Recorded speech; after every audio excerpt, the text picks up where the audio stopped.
Assalamualaikum warahmatullahi wabarakatuh. Jumpa lagi bersama saya Omen di Balik Temarang.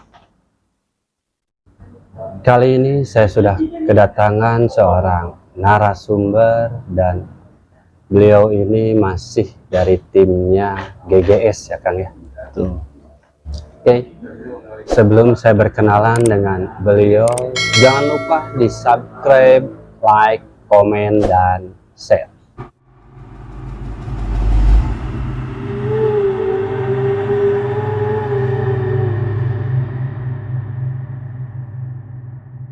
Oke, langsung aja kita berkenalan dengan narasumber kita, Kang Aco. Sehat, Kang? Alhamdulillah, Kang Aco ini timnya dari GGS sebagai co-host atau pagar alam. Co-host lah, lebih disebut host saja ya. Kenapa co-host? Co-host karena ngintil host. Tapi sekalian memagari dong. Ya, selalu komedinya. Oke. Sebelum kita ke cerita mungkin Kang Aco mau say hi dulu ke timnya atau ke sobat apa tuh? Sobat gabut. Gabut. Sobat gabut yang di mana aja berada pasti selalu nonton channel kita di GGS. Suaranya nggak ada loh. Masa? Kurang ya? Kurang loh. Kurang kencang. Kalau dari tim kita suara nggak kayak gini, digorok dulu nih. Aduh. Volumenya agak Gedein lagi. nah. Ini udah deket-deket ya. Cek.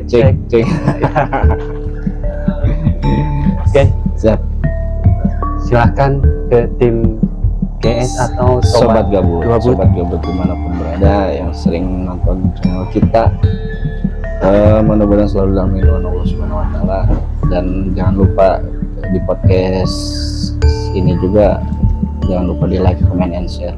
Kurang ada loh Kang. Masih kurang. Benar. Aduh, bener. Suaranya nggak adaan loh. Nggak ada, bener. Bener. Sekarang gimana sekarang? Kalau lagi gini ada. Kalau lagi bercerita nggak ada. Aduh, susah ya suaranya. Tes. Oke. Relax ya. Coba saya cerita. Nggak ada loh ya. Ada sedikit ada. Ya sih, bercanda. Siap. Untuk tim GGS sendiri nih, ada berapa tim nih Kang semuanya? Personil sampai sekarang ada 8 personil inti ya. 8 personil. 8 personil. Itu semua cewek cowok. Cewek cowok campur. Kebetulan sekarang ceweknya ada 3. Sisanya cowok 5 berarti. Oh, cewek 3, cowok 5. Yang in frame biasa berapa orang? In frame biasanya cewek cowok host, Siska, saya co-host. Itu in frame biasanya berdua. In frame berdua. Di luar nanti biasanya kalau kita di channel ada bintang tamu. Tapi yang pasti in frame berdua, host dan co-host. Okay. Ya, Kang Aco ini katanya dengar kan yang selalu mengecek tempat juga, atau yang mengamankan lah istilahnya. Ya. Gimana sih ceritanya bisa seperti itu? Kalau hal itu sebetulnya sekemampuan yang saya bisa, cuma saya interpretasikan aja di setiap explore konten GGS. Awalnya kan memang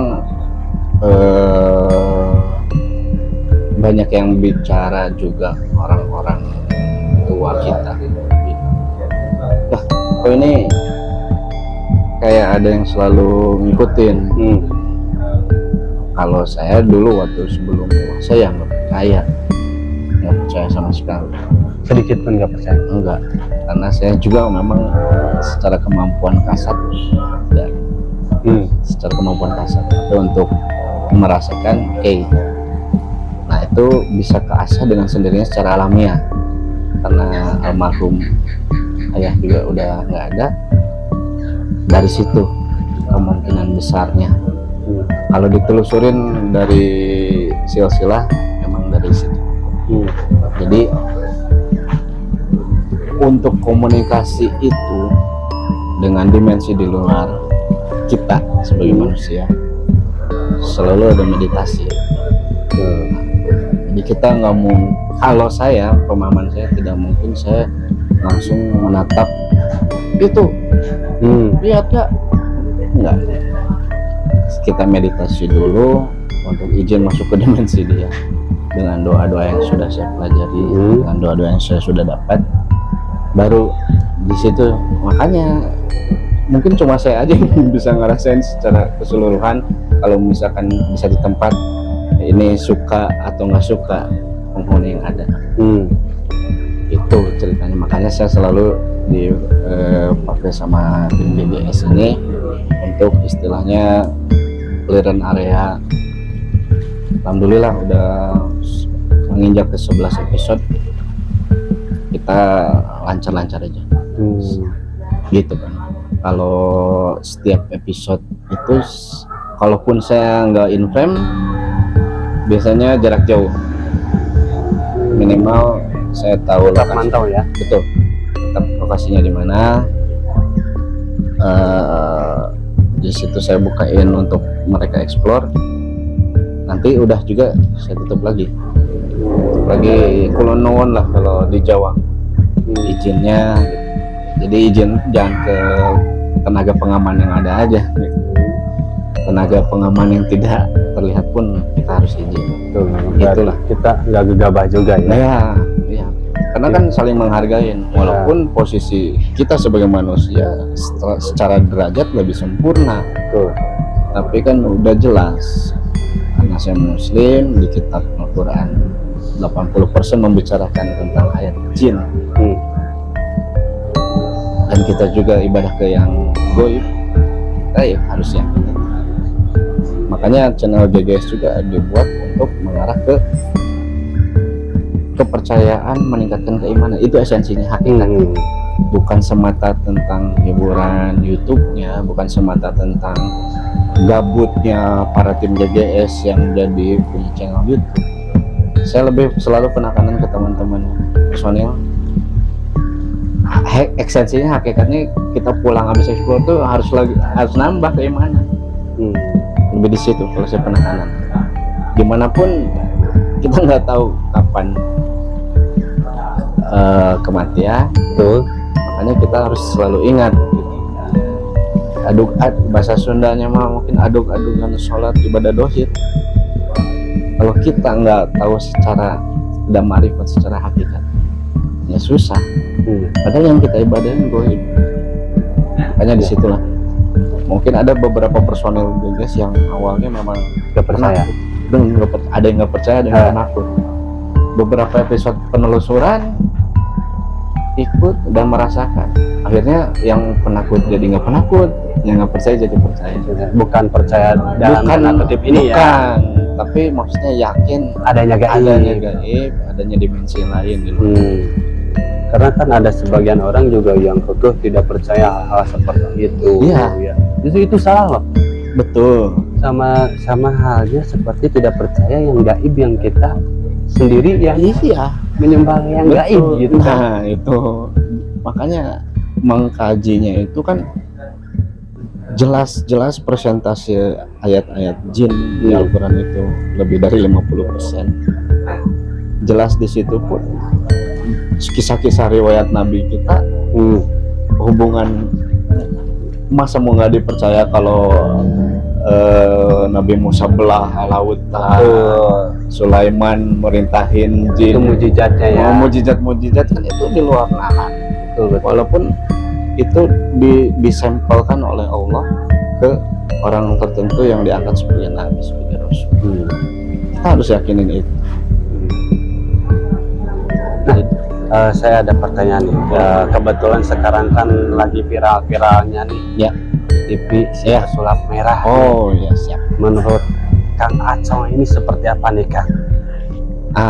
Statement Akang nih. Kalau statement saya untuk sama VS nya, kalau pribadi menilai VS versusnya pesulap merah itu Samsudin ya, memang kalau dikaji sama pesulap merah dengan ilmu yang dia miliki, memang banyak trik, banyak sekali. Kita juga sebenarnya bisa melakukan hal itu. Ada triknya juga ya. Jelas sama bisa melakukan. Bahkan ada beberapa teman saya yang memang di Sumatera yang selalu diekspos sama dia kalau ketemu hal-hal yang kayak seperti Gus Samsudin itu.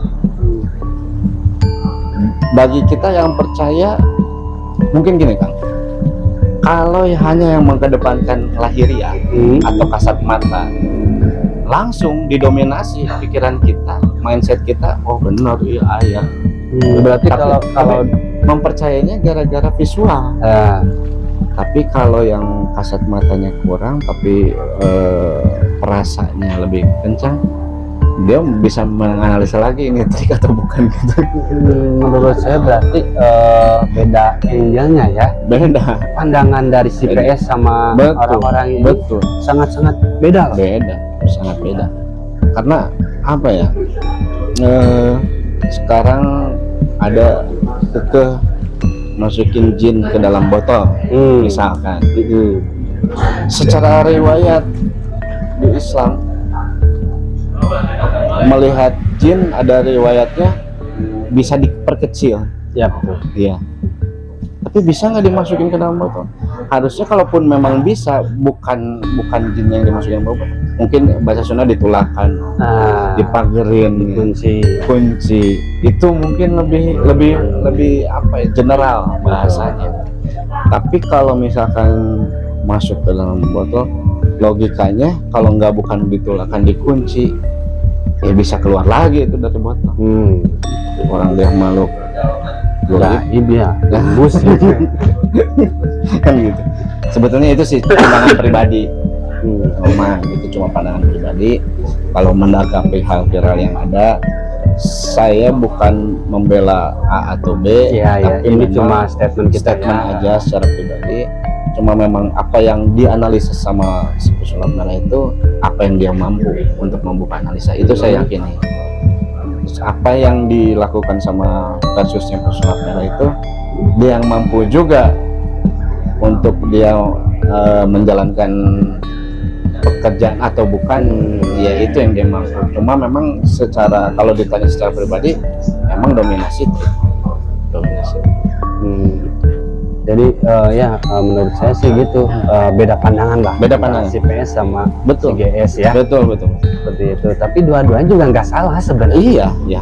Saya cuma yang ini kekeh, yang ini kekeh gitu. Jadi nggak bakal ketemu. Yang jadi masalah kalau pembuktian nggak pernah ketemu. Iya. Ya gitulah jadi ceritanya. Sebenarnya kan yang seperti itu emang susah untuk dibuktiin, Kang. Betul. Beda sama si PS. Iya. Real gitu. Iya. Logika. Betul. Karena dia lebih ke intrik. Lebih ke intrik, belajar lebih ke intrik visual. Kalau yang GS kan memang dia malah ada statement GS bilang, ya saya harus lihat ada yang sakit dulu. Ya logikanya GS begitu, makanya kita sebagai penonton bisa memahami mangga gitu. Nah, menurut Kang Aco sendiri tentang ilmu santet itu ada nggak? Kalau saya lebih suka berbahasa sihir, bukan santet. Apa tuh? Sihir. Iya.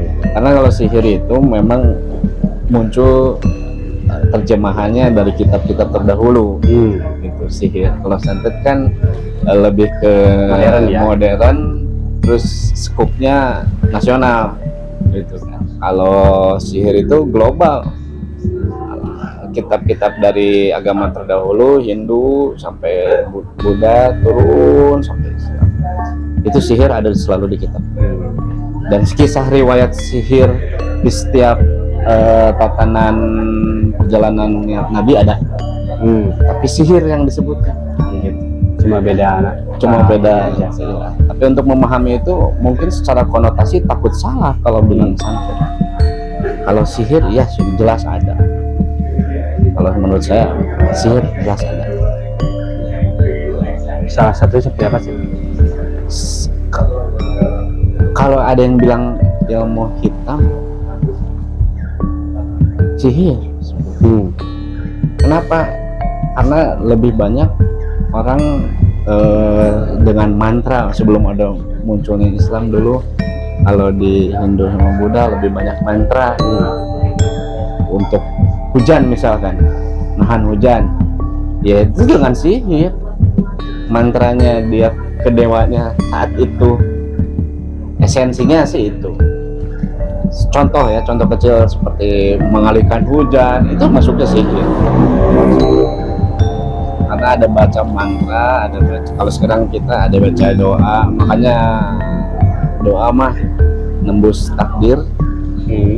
Dengan doa mah semua juga nembus, asal minta kan kuasa. Asal yakin. Asal yakin dan minta kan kuasa. Ketongkan batu Bismillah aja udah. Nah, asal kita yakin. Iya, itulah dahsyatnya doa. Yang dulu mungkin disebut mantra, sebetulnya konotasi sihirnya jadi ke hitam, karena memang secara riwayat yang saya pelajari banyaknya sihir itu untuk dipergunakan kezaliman, itu dipergunakan kezaliman. Tapi untuk yang seperti yang saya kasih contoh hujan dan lain seperti itu sebenarnya sihir. Cuma ada orang yang bilang hitam, ada yang bilang putih, mulai pesulap merah enak beren. Sebenarnya kalau untuk ilmu kan itu sama aja ya kan ya. Itu juga kalau suatu ilmu itu tergantung siapa yang bawanya. Setuju.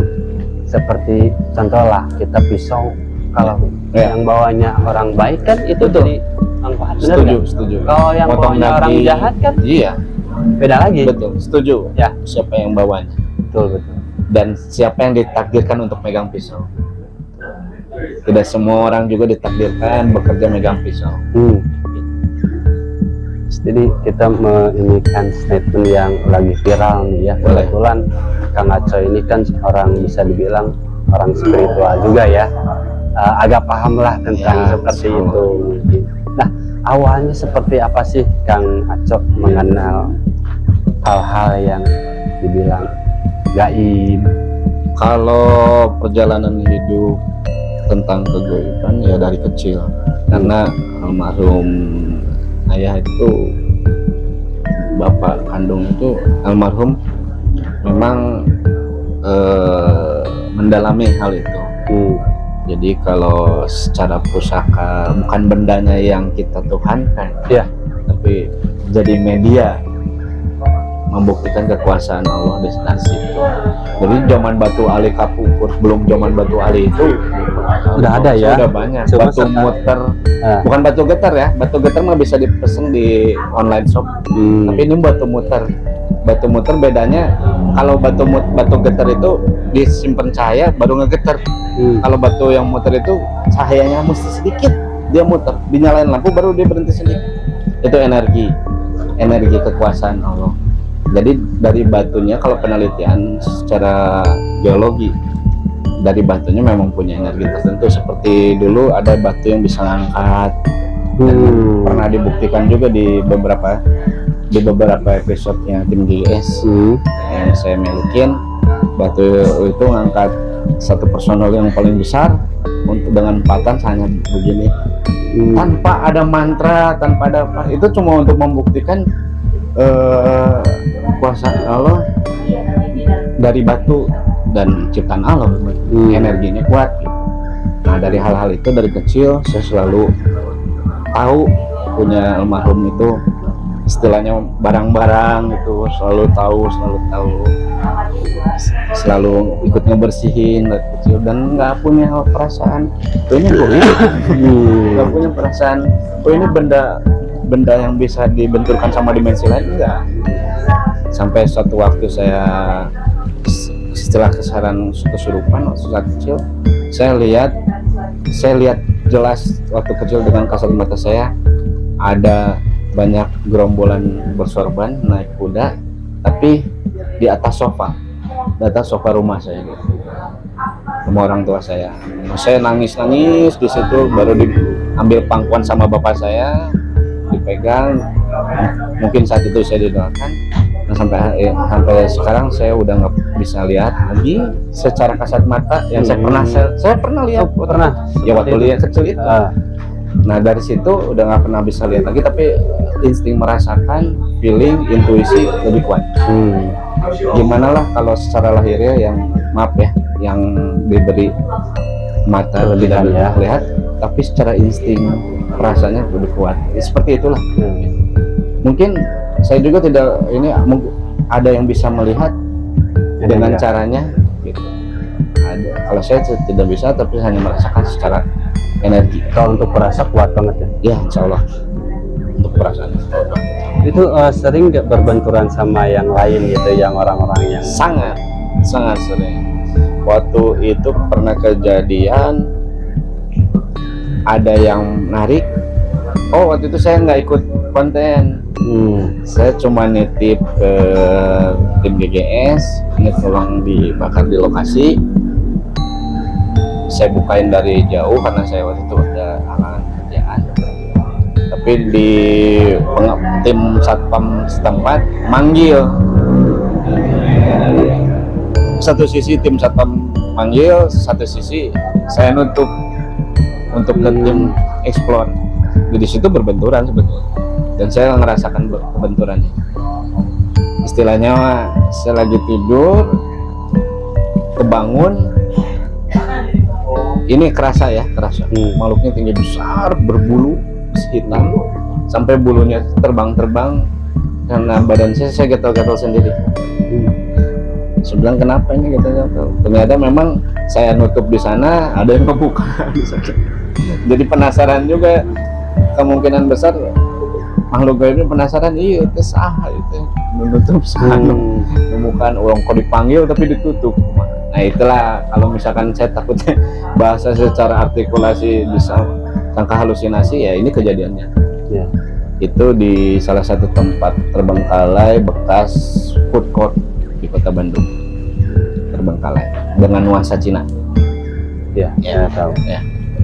Tapi selama konten sendiri, Kang ini pernah nggak mendapatkan sesuatu makhluk yang di tempat itu ya, yang niatnya mencelakakan tim lah? Alhamdulillah. Salah satu tempat yang mereka terlihat tidak terima kedatangan ada aja ya. Ada, tapi tidak sampai mencelakai. Kalau kelihatan ada tempat yang seperti mereka itu berterima kasih ke kita, karena kita kan selalu juga memberikan doa yang ada di situ. Karena yang dikuak ceritanya, kenapa sih sejarahnya ini tempat ini? Nah itu yang lebih dieksplornya. Ada yang berterima kasih, ada yang speak sebelum kita ada yang seperti apa ya, ngapain sih dia datang sini, mengganggu gitu. Tapi nggak sampai mencelakai, karena keyakinan kita juga harus lebih tinggi. Secara makhluk lebih sempurna, secara doa harus lebih kuat. Itulah mungkin kunci-kuncinya keimanan. Sebenarnya kalau yang saya tahu ya Kang ya, untuk orang-orang awam yang tidak mengetahui hal-hal yang seperti kita ini gitu ya, bisa apa ya, bisa menghandle mungkin ya, asal kita percaya bahwa bahasa ayat itu ya, ayat itu kita percaya, insya Allah. Ya betul, benar nggak? Betul. Habis setuju. Walaupun orang itu tidak paham tentang mantra-mantranya, setuju. Dan yakin bahwa kita tuh makhluk paling sempurna dibanding dimensi lain. Iya. Karena udah dijelaskan statement Allah di Al-Quran. Itu sih kuncinya. Itu kunci. Makanya tim GGS peningkatan secara SDM-nya, penakut jadi nggak takut. Yang nggak percaya jadi makin percaya, tapi hakikat secara esensi saya minta untuk menambah keimanan.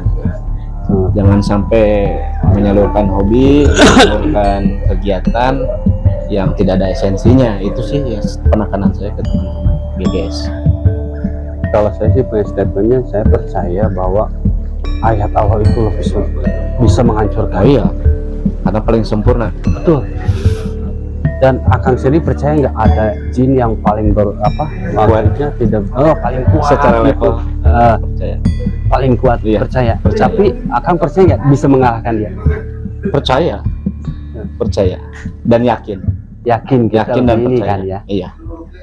Ada satu cerita Kak. Hmm. Saya karena kerja saya dulu sering keluar kota, pindah-pindah dari Aceh, Jambi, terus di Bali saya lama juga bolak-balik. Di Bali kan kental ritualnya. Temen saya Hindu kebetulan, dia sempat nanya ke saya, kenapa sih kalau di acara-acara sebelum banyak konten YouTube ya, kenapa sebelum ada acara-acara konten YouTube itu ada acara-acara reality show yang mengangkat tentang mistis? Kalau di Islam itu ada ustadznya, cepet banget yang kemasukan tuh keluar. Itu kata teman saya yang orang. Sedangkan di Hindu ritual sengaja dimasukin makhluk goib untuk kebutuhan ritual upacara tertentu, tapi ngeluarinnya susah minta ampun. Ustadznya disebut pendetanya, pemangku di sana disebut, sangat susah. Saya bilang kita beda mantra, beda doa. Mungkin kalau di skup Hindu doanya seperti itu, di Islam ya maaf bukan rasis secara agama, tapi disitulah kesempurnaan Islam. Gitu. Keyakinan saya jangankan doa, saya deketin aja kadang-kadang tim host yang lagi masuk keluar lagi, karena tahu mungkin saya bakal berdoa. Gitu kan. Kira-kira seperti itu. Seperti yang saya ini kan ya kan, sebenarnya saya juga bilang percaya tidak, dibilang nggak percaya nggak ada gitu. Iya. Benar nggak? Jadi kayak abu-abu gitu, tapi kita suka ngerasakan. Dan saya yakin sekuat apapun makhluk jin, sekuat kata orang ini kuat takut gini takut gitu, saya yakin saya bisa ngalahin. Oh iya, dengan keyakinan itu betul. Tapi alhamdulillah Ya pondasinya cuma iman, yakin. saya yakin. Itu Makanya pondasi. bukan walau alam ya, Bukan setiap saya explore kalau Sunda Jamu jago ya bukan itu. saya bukan Ya cara pandang yang menonton kan berbeda-beda. Mungkin dengan podcast ini juga clear. Coba saya secara tidak langsung pingin ini loh, sebenarnya kita tuh makhluk lebih sempurna daripada jin-jin itu. Betul. Kenapa kita harus takut gitu kan? Setuju. Makanya saya suka bukan nantangin atau apa. Enggak. Sekuat apapun jin itu saya bisa ngalahin. Ya. Setuju saya. Tapi saya yakin gitu. Ya, dengan keyakinan dan keimanan gitu. Tapi ada juga orang-orang so jago. Ya, betul. Belum istilahnya kalau Sundanya mah nenggar cadas mah. Tapi saya nggak hero.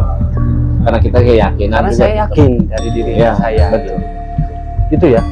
Setuju Kang Oman, saya setuju sekali dengan statement Kang Oman yang diungkapkan. Memang begitu kenyataan yang saya rasain. Saya istilahnya yang itu yang lebih panas di arah sini, ayo bukannya menantang ya, karena kita punya bekal keimanan. Gitu aja. Ada beberapa kali kita kan konten yang katanya ini gedung ini udah pernah didatangi sama konten yang lain dan katanya udah pada kuat. Terus banyak yang kerasukan sampai knock gitu ya. Ternyata kita pas datang ke sana, kita karena mungkin kita konsepnya kaum borangan, bodor horor gitu. Jadi dibikin bodor dulu, dibikin horor gitu. Dan alhamdulillah tidak pernah kita terjadi sampai knock atau gimana gitu. Betul. Alhamdulillah itu sama. Mungkin karena keyakinan kita ya. Ya, betul. Karena keyakinan dan keimanan. Jadi secara tidak langsung yang lihat si ini mah nggak sampai seperti ini gitu, tapi yang itu sampai nggak bisa. Iya, itu kenyataan. Iya, betul. Itu kenyataan. Itu kenyataan, itu kondisi yang ada, itu kondisi yang dirasakan sama saya dan teman-teman. Itulah peningkatannya apa secara SDM personel GGS sendiri yang takut jadi nggak takut karena dia punya keyakinan yang bertambah. Iya betul. Ada edukasinya juga kan. Itu lebih ke Kita sana kan sih. rencananya ke sana Emang ke gitu sana. ya.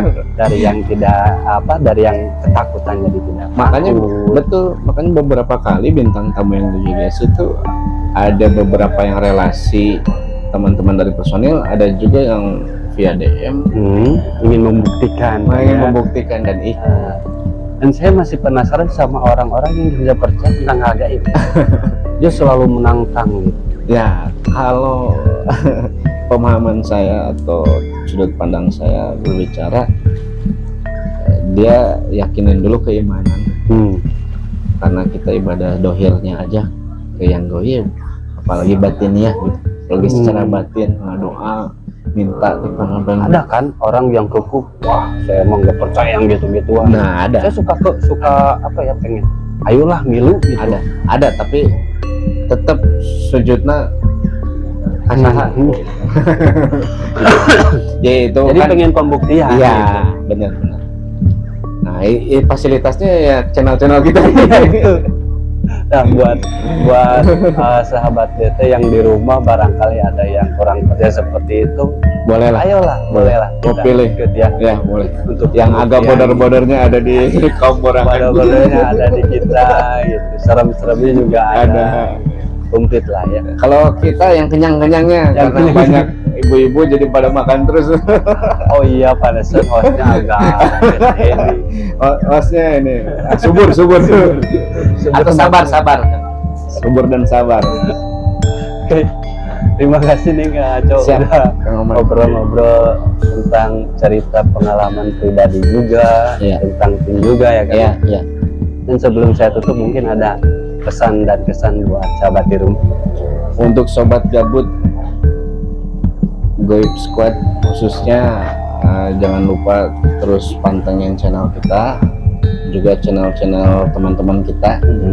Terima kasih juga saya sudah diundang di podcast. Sama-sama. Mudah-mudahan apapun yang kita lakukan semua tujuan ibadah Ya, dan menambah keimanan. itu Jangan sampai ada hal-hal di hati tentang iri dengki. Itu aja nih. selalu berpikiran positif. Ya, siap. Oke, terima kasih juga buat Kang Acong. Siap, makasih. Mau podcast di Balik Temaram ini dan buat tim juga ya. Ya. Terima kasih, semoga sukses selalu Amin. untuk PGS-nya dan selalu support kita buat sahabat di rumah. PGS juga di Balik Temaram Betul. juga. Dan pesan ya, no skip iklan. Oke, buat sahabat di rumah yang ingin bercerita seperti Kang Acong ini bisa dikirim via email kita di baliktemaram@gmail.com atau via IG kita di baliktemaram.id, dan boleh juga berkomentar di video ini, nanti ada tim kita yang supportnya. Dan tak lupa saya ingatkan, jangan ukur nyalin. Assalamualaikum warahmatullahi wabarakatuh.